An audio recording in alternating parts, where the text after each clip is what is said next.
Welcome back to the Upville squad. We now get into our Upville conversations, and joining me on the other side is a young gentleman who you might have known from TikTok, or you might have known from the Icon Zambia Season 2, or you might have known from YouTube. Wears many hats, but he's a rapper extraordinaire, the one and only Farah.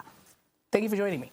Appreciate it, George. Thank you for having me on the Upville squad. It's good to have you today. I know we've been having conversations on the other side, planning for the interview and everything to do with it. But I want us to first start off with this, because that's your base, where you started off with music, TikTok. Yeah. You were rapping on TikTok, and you're known as the English rapping guy, or the guy who sounds like Eminem, or this and that. What sparked your interest in, music, apart from the fact that you are rapping about matrices and math in a nutshell? Yeah. So you see, the thing about music is it's more powerful than people think.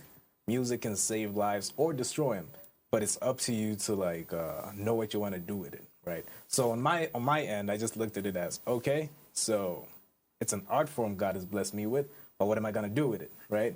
So I figured we need a lot of literacy in our country.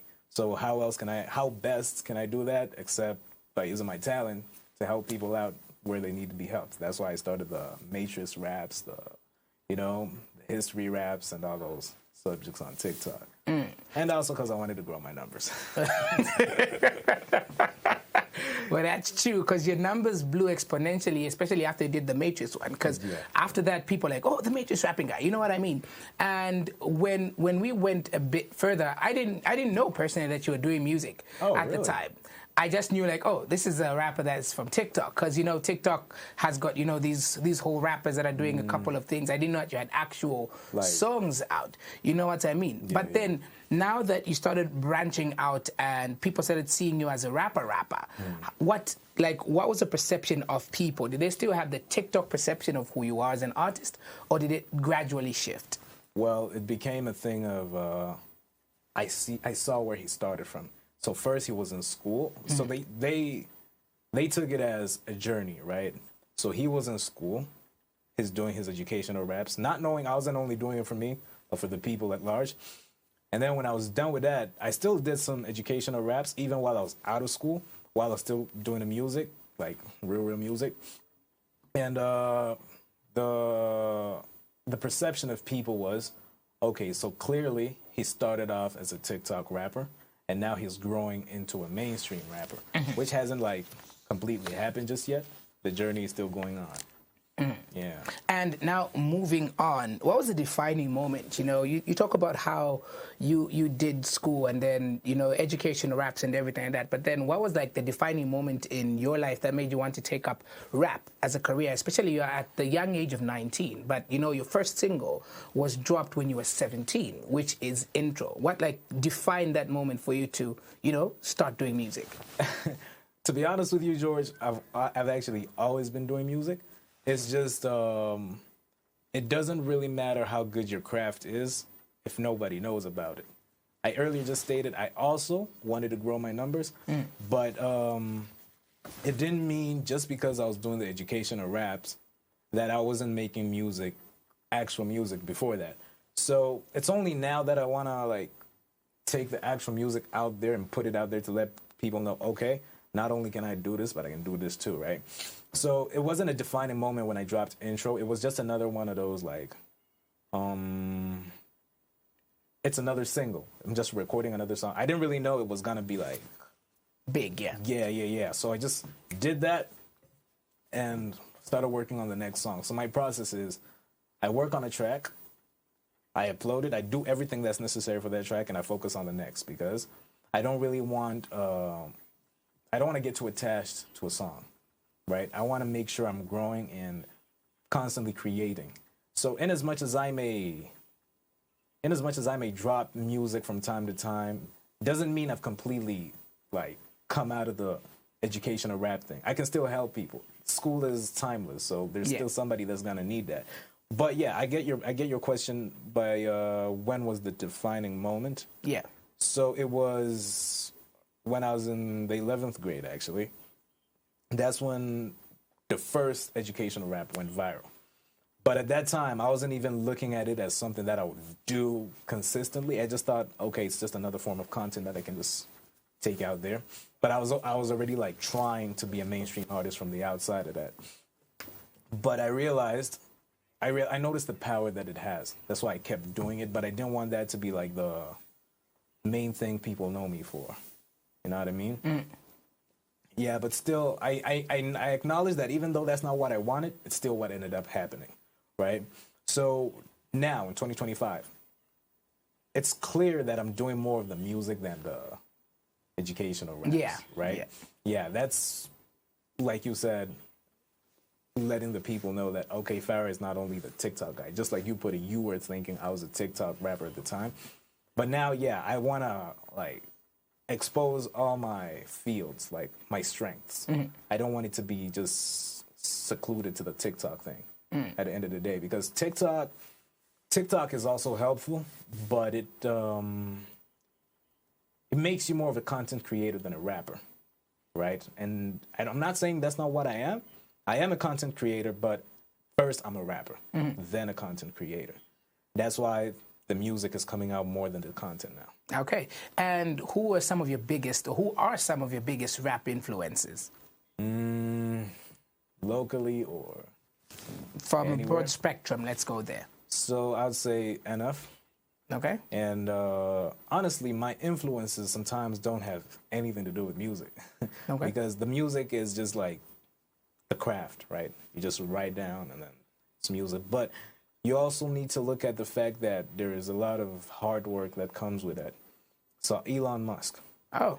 Yeah. I did not see that one coming. Yeah, like it doesn't necessarily have to do with music sometimes. Yeah. So as far as the journey is concerned, Elon Musk is number one.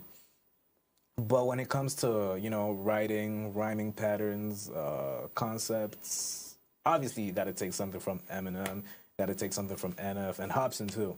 I like a lot of Hobson. And locally, honestly, I don't think a lot of people know him, but Philip Mwamba. Ah. You know who the one is? And only. Yeah, I know Philip. Philip is an amazing friend of the Upville as well. Really? Yeah. Awesome. Yeah, like, he doesn't notice. Like, I never tell him, but he really inspires me. He will know. I'm cutting this up. Yeah, you're a real one, Phil.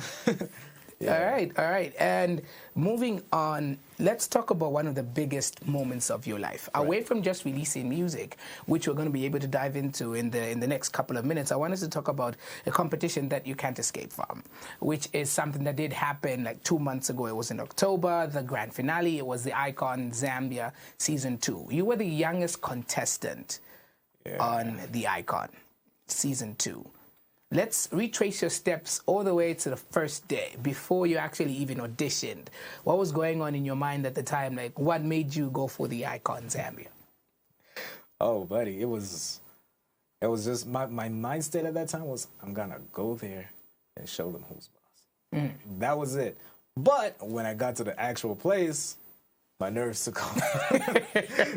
Yeah, like, so in the mirror you're very confident because it's just you. Yeah, in the mirror you're very confident. I'm gonna go there. I'm gonna, I'm gonna shake the ground and everything.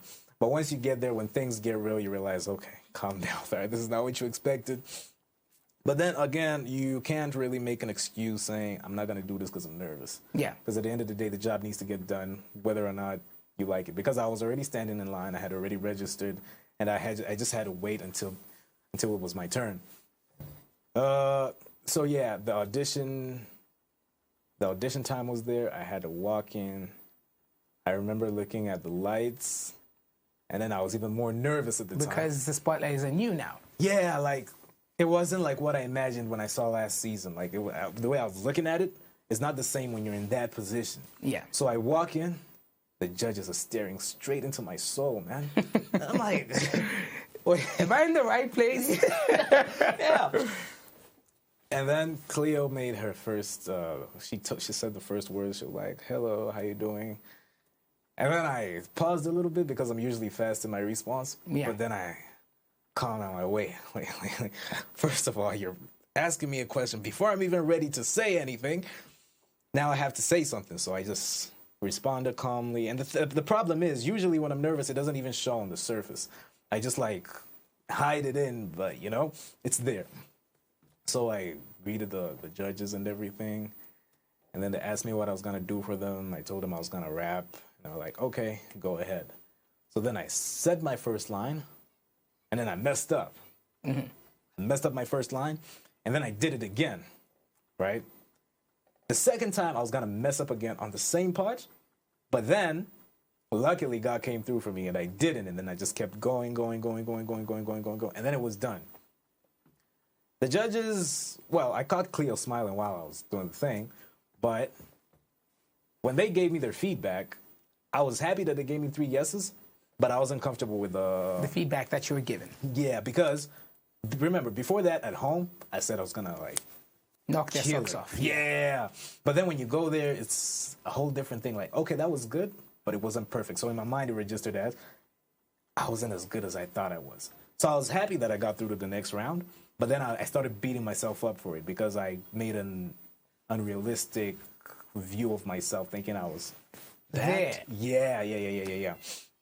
That was the audition. As the rounds kept progressing, I actually started learning more than competing. There's a lot of growth that I experienced during the whole show, and there are a lot of people that I met. There are a lot of aspects of life that I learned without knowing that I was gonna learn them. And honestly, I feel like I'm a much better artist now than I was before the icon. And being the youngest, that really didn't distract me. It just made me focus like, okay, cool, you're 19, so what?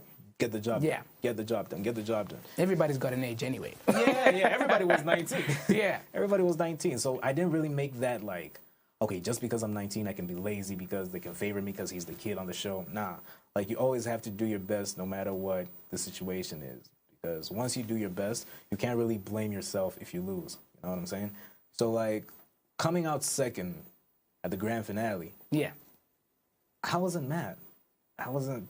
Yeah, you said that even on your socials. Is there a reason why? Yes. Listen.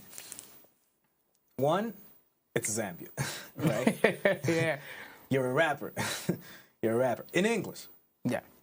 Bro, honestly, like when I said I wanted to go kill it during the audition, I didn't think I was going to go further than that. That's why I said that. But for the fact that I reached top 2, man, to me, that was a win. That was a win to the rapping community because even at the grand finale, I was the remaining rapper there. So it was almost like I was representing a whole culture, right? So had I been eliminated before that, it would have only been singers, so there were no rappers. No rappers there, yeah. Yeah, so to me, that really felt like a big win. I was happy for Tasha. I was happy for myself. I was glad. I was at peace, you know what I'm saying? I was at peace, yeah. It was a huge win for me in the rapping culture. Allow me to go further and pick from your point. Rapping in English. It's Zambia. I'm taking from your words. It's Zambia. Rapping in English, right? Yeah. There's one thing that you said during the course of the competition that is, I'm here to prove that somebody who raps in English can go all the way. And that's one thing that you consistently do. And I know you say you want to prove a point that there's substance in, rapping in English and somebody can go all the way in the country. But now, even with all the experience and everything that you've garnered from the icon, do you still feel that way, or maybe something has shifted your perception to, sink into a particular kind of market? Because, to some extent in the Zambian music industry, to blow, you need to, dunka maybe, you need to add a little vernacular here and there. Has anything changed, or maybe we're still seeing you stick to the original script? So I'm sticking to the original script, but there has been an addition, not a change. So what's going on is I've seen there's no harm in doing it locally. Yeah. There's no harm. But I'm still sticking to the point that English rap works. So where the misconception comes in is the concept, right? To be honest, it doesn't really matter what language it is you're doing it in. Music is music. So I'll give you an example of Despacito, right? I don't know nothing. Spanish, something like that. Yeah. But you know the song, right? Yeah. And we love it. We dance to it. We don't even know what they're saying, actually. I don't understand a single word from that song, but I love it. Yeah. Right? So it's usually about what it is, how the song sounds, that's one. Two, if people understand it, are they relating to it? So if you take the language, we're speaking English right now. Yeah. If I rapped about Diamond TV, you would relate to it because you're a Diamond TV. Yeah. But if I rapped about, let's say, CBS, nobody will catch it because it's in the U.S. It has to be home, right? It has to be home. So, like, what are we known for? Zambia is a Christian nation, right? Mm. I'm a Christian, and I try as hard as I can to incorporate that in my music. I'm not saying you have to be a gospel rapper to be Christian, right? And you just need to be a person in your songs, a Zambian person. If you can communicate that in whatever language you want it in, a Zambian is still going to relate because they'll be like, oh, wait a minute, I know what it's talking about because I lived that life too. Yeah. But if I start talking about, you know, I just hit a lick. In my Bugatti. In my Bugatti. Bro, we got humps in Zambia. Where you going to whip your Bugatti at? Say your Toyota Auris. It's okay. It's okay. Yeah. There's no harm in bringing it home. Mm. So the point of don't use a foreign language doesn't stand. But the point of don't use a foreign culture completely stands, because that's relatable to them. This is relatable to us. It doesn't matter how you say it, but the situation, the events, whatever it is that you're talking about in your music, that's what we want to connect to as Zambians, right? You can hear, you can listen to Makitu. Makitu does it in English sometimes, but when he does it in English, as a Zambian, you can still feel it like, okay, yeah, he's talking about me, right? Like, it's everywhere, man. You can hear it. Bobby East, and there are a lot, man. Tim, you know? Yeah, so I'm still sticking to it. All right. English rap does work. All right. Now, before we get into what I'll call as a surprise that you need to do, I want to be able to understand something. Tell us about Intro, the song itself. You did not have that hair at all. You did not have the beard at all. The goatee was not there. Yeah. But tell us about Intro. What inspired the song? Were you introducing yourself to the Zambian music industry? That this is me? Something like that. Yeah, actually, because at the time, you know, when you're still like, when you're trying to put yourself out there, when you're getting out of your shell, you really have the mindset of, I got something to prove. Yeah. I need to show them how good I am. So that was the space I was in at the time. And when I was doing Intro, I remember in the studio, I was telling the producer, I'm like, you know what? This has to be one of the best songs I have to do, because this is something that might put me out there or not. So I got to do my best on this. And at the time, and the thing is, when I want to kill a song, I don't put too much thought to it, because that's when the creativity goes away. So I make sure whatever thought I have immediately, I write it down and then record it.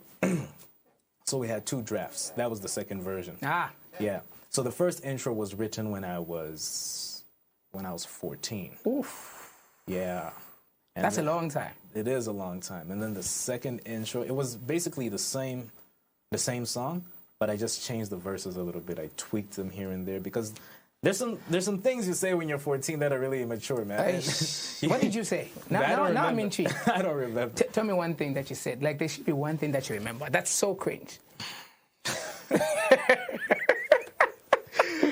should be one cringe thing you said. No, you're not getting that out of me, George. Let's see. Let's hear it. Let me see. The thing is, I don't really remember, because the new intro, like, replaced the old one. I feel like you're lying. I'm not lying, George. There's one cringe thing that every rapper remembers from their early rap days.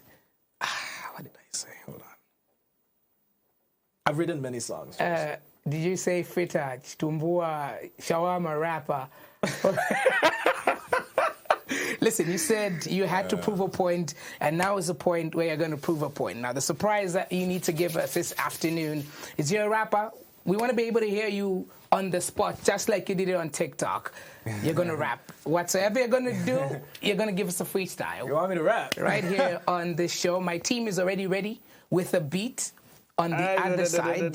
So I hope you're ready with lyrics in your mind. But I think my team can be able to take it away now with that beat. You want me to rap right now? Yeah. It's no better time than the present.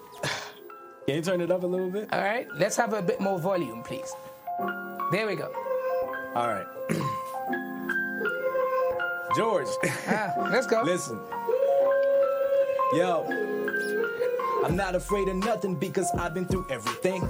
I'm not glad about it, but it's true, so I'm telling it. I'm never gonna relent in any room, I'ma step in it. And my music's therapeutic, you can use it as medicine when you're losing, feeling blue, or when your mood is just perishing. Okay. There's no excuses to anything. No Titanic, but let it sink. You're getting serious notes from a dude who can never sing. My persona was always of a grown-up, and that's the reason every morning I just thank Jehovah. Yes, I know I'm getting older, and I'm allowed to be a smoker, but I'm not no David from Goliath, so I'm not a stoner. I be on a mission, homie, you ain't gonna stop me. Got some fake friends, but I know that God has got me. If you really think I changed and became a little cocky, then you never really knew me, homie, so don't bother call me. Look, I don't beef with no people, but people keep on waging war. Say their names, what should I make them famous for? Play no games, I ain't got no PlayStation 4. And all this monkey business really makes me curious, George. I come with the great lines, they come with their fake lives and throw in some gang signs. The reason I thank Christ is because I was raised right and I did it this day. Come on now. Hold on. All right. Yo! You know what I'm saying? Wait, that's on the spot. That's on the spot. That's on the spot. You're not about the monkey business, but you're curious, George. You Woo! got that right. You said, I'm not a smoker. This ain't no David Goliath. I'm going to prove I'm not a stoner. Yeah. You caught that. You caught that. My gosh. What was I doing at 19? You know what I'm saying? I have no idea what I was doing. Wow. That's... Oh, no, I think I was graduating. No. That's wild. Appreciate it. That's wild. That's pretty good. That's some wild gift you have there. Man, I feel like I'm shaking out here. But yo, listen, thank you very much for joining me on the show today. There's one thing that is very particular, which is about the music industry. You need to put yourself out there a whole lot. And if people would like to connect with you on your socials, and maybe you want to do like some random raps for them, how can they reach you on your socials? So they can just search Farah on Facebook. They just call me Farah on TikTok. Farah Official 2024, that's Instagram. And yeah, that's basically where I'm. Oh, and YouTube, Farah, just like Facebook, all caps. And Spotify, same thing. Apple Music, Spotify, Farah as well.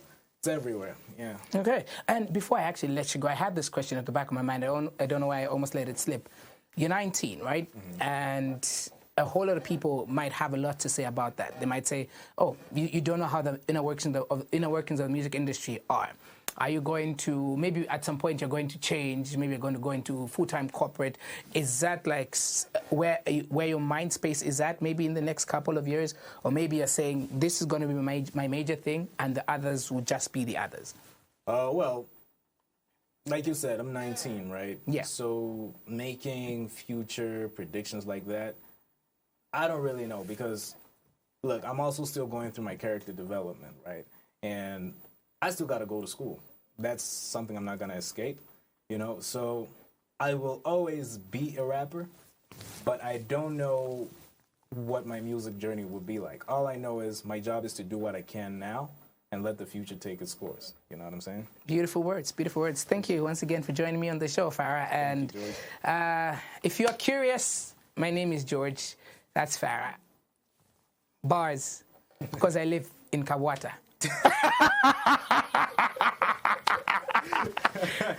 I'm a better rapper. Clearly, I just ate everything. Here's Farah's intro. Hope you enjoy on the other side.